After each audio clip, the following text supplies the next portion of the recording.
Hi, all. I'm Cullen Haynes, and welcome to Live with Cullen Haynes, episode 76.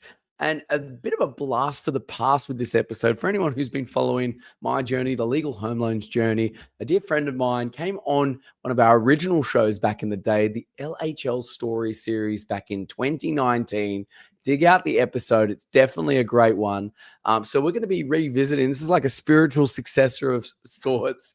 Has been a mover and shaker in big law for many years. This will next year will be a 20th year in law. So very well versed, but only looks like she just got out of university, which is a blessing and a curse, I'm sure. And we're going to be talking about all things IRiQ law, which she's been at the helm of since the last 2 years, 2023. So can you please make very welcome the one, the only Miss Rebcca Pezzutti, from Legal Practice Director of IRiQ Law. How are you, Rebcca?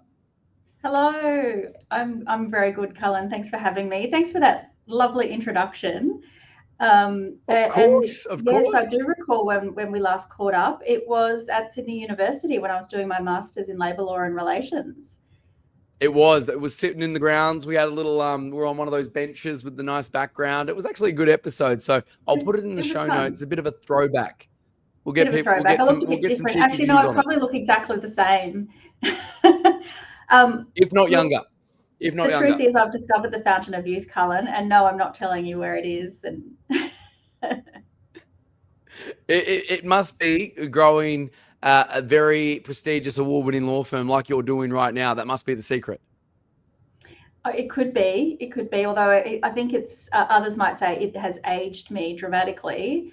But look, I think certainly doing something that pushes you to stretch and grow and challenges you. I don't know if it keeps you young, but you certainly do grow up. Absolutely. Oh, I want to get going back, casting our minds back. What sparked your interest in commercial and employment law, workplace and industrial relations? What was it about it that you said, you know what, that is what I'm going to be doing? Yeah, well, look, it's the people law. That's how I see it. It falls directly into that category of people law. And I think just going back a little bit further, when I was fresh out of high school, I went straight into the workforce and I got a job as a filing clerk for AMP, which is an insurance company. Most people know that. I then developed a career in professional indemnity insurance claims, which got me into law. But after 10 years in working in that area, which I know you're going to find very, very difficult to believe, I was studying law part-time in the evenings at that stage. And by the time I got to the end of my law degree, which took me 6 years doing it that way, I had been very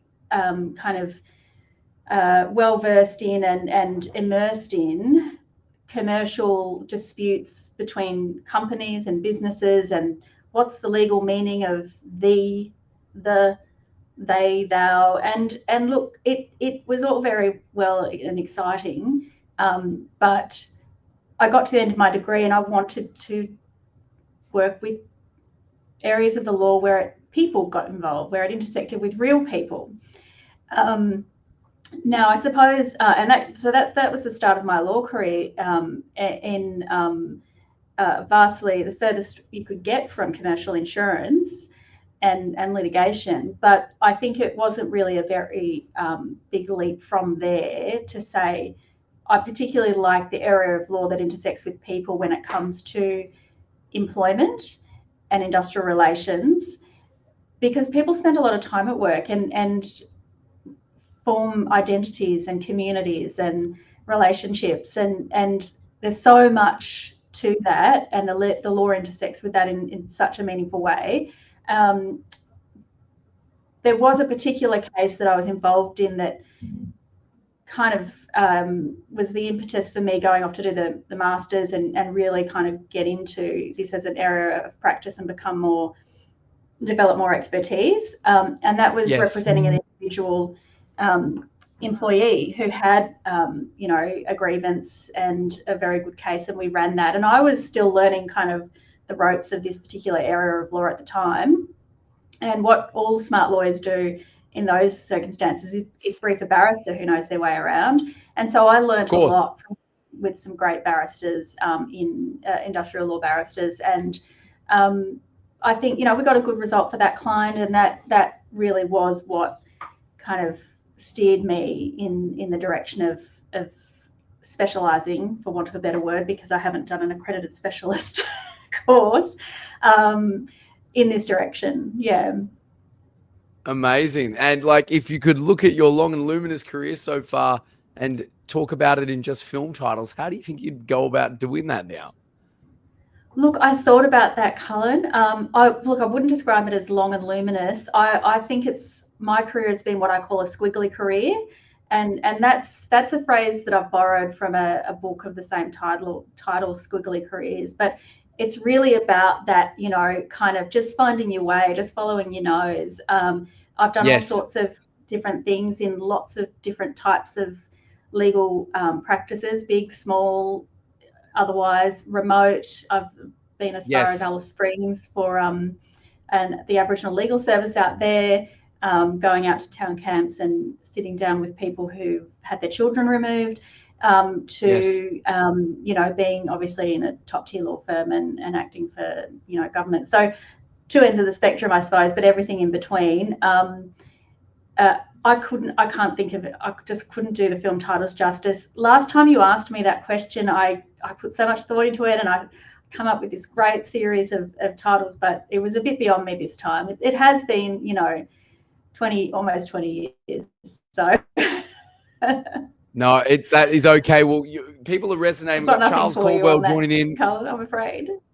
That's okay. That's okay. I think we've got some more questions coming in. Can you please drop them in the comments for this powerhouse? We've got Charles Caldwell saying greetings from Hong Kong.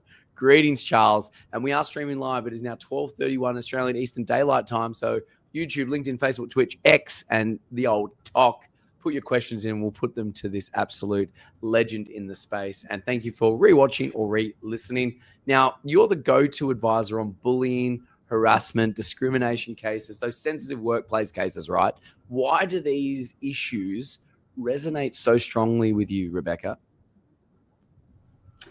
Look, I think that there's a few reasons, but I think a lot of lawyers will probably relate to that strong sense of justice, and in organisations there's a notion that parties are seeking organisational justice, and for there's clearly, and no one's really, I think, going to argue that there is an imbalance of power inevitably in relationships of employment, and so the ability of individuals to raise concerns about how they're being treated is, I think, a really important thing to preserve and protect and promote. But the other side of the coin is, of course, that employers have significant obligations, particularly from a work health and safety point of view, to minimise harm in the workplace. And I think we now live in an era where the appreciation for the harm that people can experience at work is, we have a good appreciation of that and understanding of that, but it obviously hasn't always been that way. So there's been it's been a real journey to sort of get to the point where we now have things like the positive duty, that employers are required to go further than just being responsive, but actually think about proactively, what's the risk of employees being subjected to sexual harassment at work, and how do we actively manage against that? Look, I can't say I've got, any particular personal motivation. I think just from both sides of the equation, that is employers having a legal duty, and the compliance obligations and the implications for non-compliance are very serious, and they extend as far as individuals, in the sense of directors and officers, but Correct. Also for individuals too, being empowered. So I think that there's a lot of interesting work to do in that space to educate It's a big piece of the equation, and I like being part of those sort of framing conversations in terms of how we're going to address this, because I think it's fair to say that it's not a question of if it's happening in your workplace, but whether you're actually finding out about it. What are you doing about it? Yeah. Yeah. Look, I mean, dear, what you're saying, and to borrow what my friend Jerome says from the Lawyers Weekly, if we can unpack that a little bit more in the area of workplace safety, what do you see as the common mistake large organizations and small organizations are making? Is it turning a blind eye? Is it having those Christmas parties on a Friday at like 6 p.m.? Like, what are they doing wrong that is fostering this type of toxic stuff happening? Yeah, look, it's usually the party after the party after the after party. That's usually the problem. But look, I think that across the board, regardless of the type of organisation we're talking about, the mistake that you see leaders make, and leaders really do bear the responsibility for this, is to have in place, a policy, a process, a values statement that might deal with this, but then completely disregard it or forget that it exists and do nothing consistent with it. So, and look, I think that there's sometimes that's,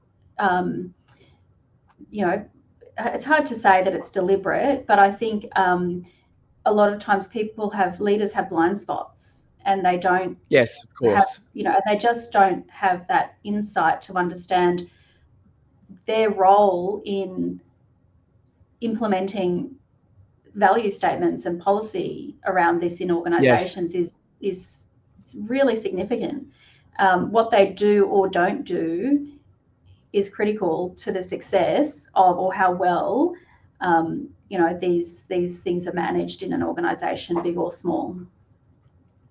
Yeah, very well said. And if you could change one thing about the employment law space and what's happening right now, waving a magic wand, what would it be, do you think, Rebecca, for you? I love that question, Cullen. I use that on my clients all the time, just to understand what they're really seeking. If you had a magic wand, what would life look like, or what would you do differently? Yeah. For me, look, I think it would be just like slow the pace of change.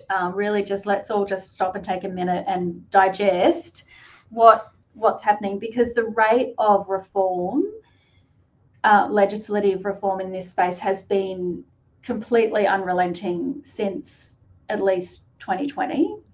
Yes. And then you've got the courts delivering huge decisions that have big implications across the board. And, there was the fundamentals are really being, kind of reshaped, and that's exhausting for the employment lawyers, but it's also exhausting for organisations who are trying to keep up. And my colleague Joanna Minchinton and I, we just did one of our vlogs called IRiQ Talking IR, and that'll go live later this week, Cullen.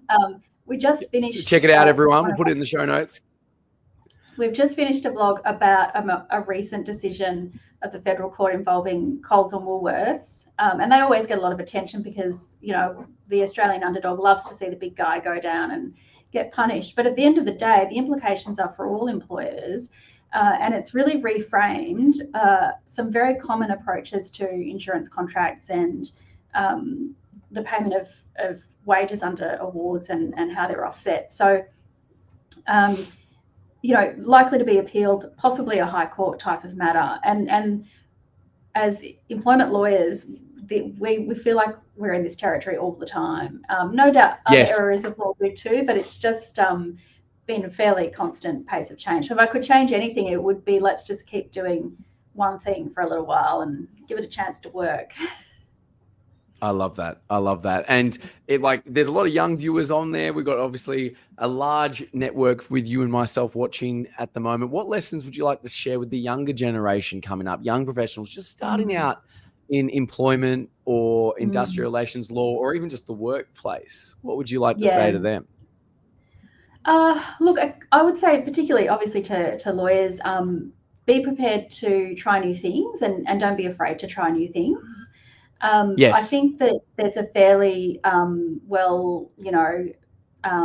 known but misconceived idea that you have this linear career trajectory, that you finish correct. uni, you get a job, and you stay there, and you rise to the top. Squiggly careers, I come back to, is really, I think, where the richness of experience comes into play, and can make you a really good lawyer, and you can form and develop some really good skills along the way. Having said that, having a good mentor, and having quality people around you, and for young lawyers especially, being prepared to admit what you don't know and get the guidance and direction and be teachable is a really big part of developing as a junior or as a lawyer generally. There's a reason they call it legal practice. It's because we never get it perfect. We're constantly learning, we're constantly practicing, we're constantly figuring out how do we do this thing we call being lawyers. Absolutely. And if we're looking back on what's been and what's going on, if you could like to be remembered in any way there, Rebcca, how would you like to one day be remembered, either as a lawyer but also as a leader? Well, it's interesting that you've given this episode byline power, practice, and people, because I've taken up Olympic weightlifting, which I don't think you knew, because I probably haven't told you. If I'd seen you in person lately, I would have been forcing you to watch, TikTok videos of me lifting what appear to be quite heavy weights, but really aren't that heavy. But power, I think, is a really interesting theme, I suppose, that comes along with that, because it is a very powerful feeling to raise, a bar of weights over your head. And in terms of how I perceive power in the work that I do, and relationships, I think it's actually being able to be effective. And so if that's how I'm remembered, I'd be happy about that. That's beautiful. And if there's a mentor that you want to shout out, Rebcca, anyone that's helped you, feel free to let us know if there's anyone that's been special that has helped you get to where you are today. Yeah. Look, there's been not lots, but there's been some significant people who have influenced me along the way. When I was young and didn't even have a university qualification, like I said, I was working in insurance. One of my mentors then was a lawyer who effectively taught me how to write a decent letter, to be honest. And there was lots of redlining. And, lawyers probably going through legal practice now don't have the benefit of getting something, because it's all electronic, it's marked up with comments, but getting something back with the red pen and learning how to be an effective communicator, I think is a really big part of what we do when we're taught and trained how to be lawyers. So one of my most influential mentors certainly did play that role in shaping me as a lawyer and communicator. Linda Hamilton, if you are watching, hello. She knows who she is. I'll thank her, frequently. And I'm going back a long time too. This is pre-legal career. Look, I think in terms of others, barristers that I've worked closely with have been great mentors. I think what good mentors do is give you tools and help you to develop ways of thinking that are going to be useful regardless of what's in front of you. It's not always, going to be specific to an issue. It's going to be what attitude and approach do you take into difficult conversations, or and some mentors, I've basically stolen phrases that I just think are fantastic. Again, it's about communication, but phrases and ways of approaching conversations, whether it be with other lawyers or with your own clients or with witnesses, that are really effective ways of communicating. And I've just adopted some of those over the years of spending time with those people. Amazing. Well, where can people find you, Rebcca? Where are you hanging out the most? If people want to find out what Rebecca's doing, what IRiQ Law is doing, Like, where can we send them? Yeah, well, look, I'm online, obviously, on LinkedIn, and we've got our website, which profiles the firm and what we do. I'm involved with the Industrial Relations Society of Queensland as a member, and that I'm always at their events. So if you're in that space, come and see me. I'll be there somewhere in the crowd. We just moved into a fabulous new office on Ann Street in Brisbane CBD. You'll always find me at some of the key QLS events throughout the year. I like to bring my team along, and we go every year to the gala, and there's the White Ribbon morning tea and other things that we're always at. So if you're in that space, again, find me in the crowd. I'm usually there. Happy to say hello. Absolutely. You're a mover and shaker, Rebcca. It was great to see you at the gala the other week in Queensland, in sunny Brisbane. Have a great day. Yeah, absolutely. The white gloves were a hit. Oh, white gloves are standard. If you don't have the white gloves, you're not having fun, in my opinion. But the downside is people start handing you plates and start wanting you to clear their tables and all that stuff, which is fine. To refill their glasses. And which I'm happy to do. It's all part of the service. You come for the loans, but you stay for the table service, in my opinion. But nonetheless, thanks so much for being part of this LHL Story Series spiritual successor. And we'll put you in the show notes, and we'll hopefully send some more people your way that are going to rewatch and re-listen. Thanks so much, Rebcca. Awesome, Cullen. Great to see you again. Take care. Bye. And if you're a legend of law or know someone who is and you want to be part of the show, we come out every Wednesday with the Live with Cullen Haynes show. I think we're booked up until next year, so please get in touch. And all the best, everyone. Bye for now. Take care. Make it count.